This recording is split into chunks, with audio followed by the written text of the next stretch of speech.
The शंखनाद channel में आए हुए बहनों और भाइयों, सबको जय श्री राम। अब मैं आपके सामने कैसे देश के लिए लड़ती है। कश्मीर के राजा नरसिंह देव, उन दोनों हमले हो रहे थे, हूणों के हमले हो रहे थे। हूणों के राजा का नाम था मेहरकुल। वो जहां तहां यहाँ भारत पर हमले कर रहा था। और ये जो रियासत थी कश्मीर की, सुखी संपन्न प्रजा बड़ी प्रसन्न थी, किसी प्रकार का कोई कष्ट नहीं था। उनकी एक पुत्री थी जिसका नाम था विजया। सुशील, शिक्षित, समझदार, बुद्धिमान, वीर, शस्त्रों का सब प्रकार का प्रशिक्षण और देखने में भी सुंदर, इसकी चर्चा चारों ओर थी।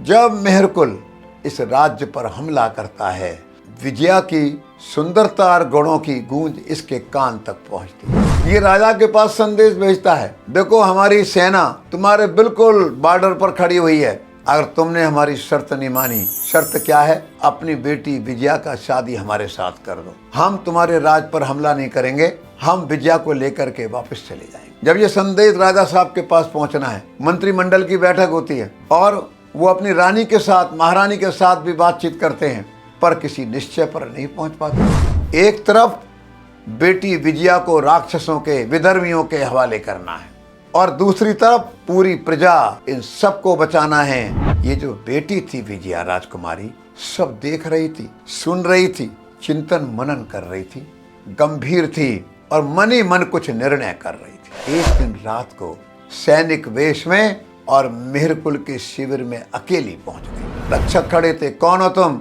मुझे राजा नरसिंह देव का बहुत महत्वपूर्ण सूचना देना है, मैं उनका सैनिक हूं। रक्षक पकड़ करके मेहरकुल के पास ले गए। मेहरकुल नाच गाने में मस्त है, सुंदरियां नाच रही हैं, शराब पी रहा है, मांस खा रहा है। इसने कान में जाकर कहा रक्षक ने, ये राजा नरसिंह का सैनिक है, आपको जरूरी संदेश देने आया है। उसने सब नाच गाना बंद करा दिया, गंभीर हो गया थोड़ा। सैनिक ने कान पे लाकर कहा, वो मुझे संदेश आपको अकेले में देना है। उन्हें ताली बजाई, सबको वहां से बाहर जाने के लिए।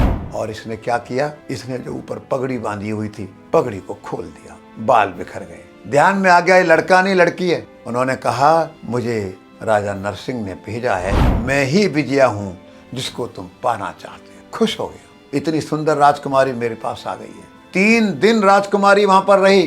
कोशिश करना वो खूब शराब पिए, खूब नाच गाने देखे, खूब मांस खाए, मस्त रहे शराब के नशे में।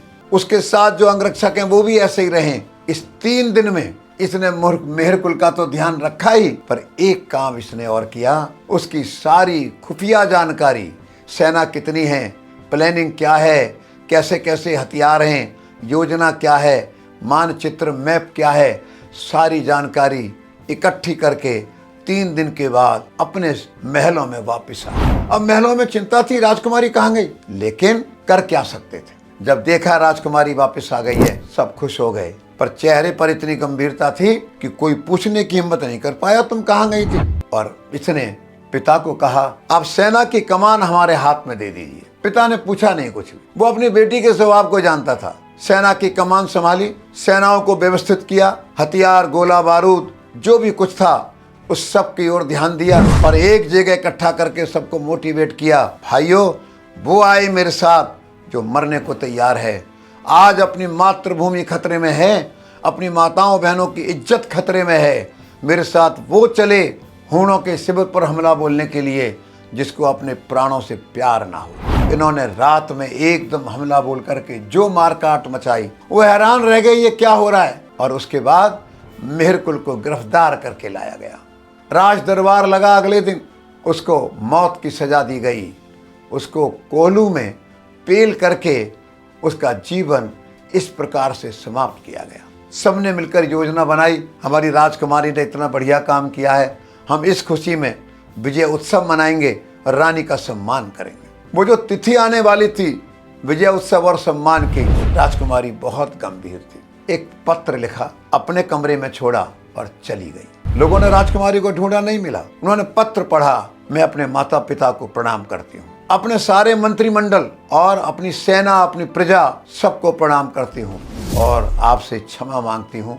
मैं अब भगवान के पास जा रही हूँ। मैंने पहले राजकुमारी का रोल अदा किया, हमला बोल करके उनकी सेना को काट के रख दिया और अब मैं एक आर्य ललना का रोल प्ले कर रही हूँ, भारत माँ की बेटी का रोल प्ले कर रही हूँ। मैं 3 दिन उनके शिविर में रहकर आई हूँ। मेहरकुल के साथ मैंने समय बिताया है।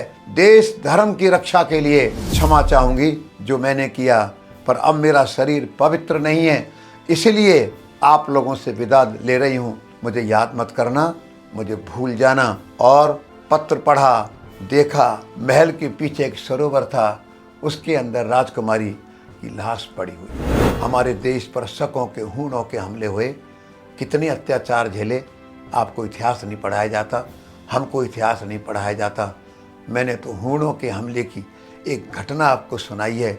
हमारे देश ने, हमारे उज्जैन ने, उत्तरी भारत, पश्चिमी भारत ने कैसे कष्ट सहे हैं।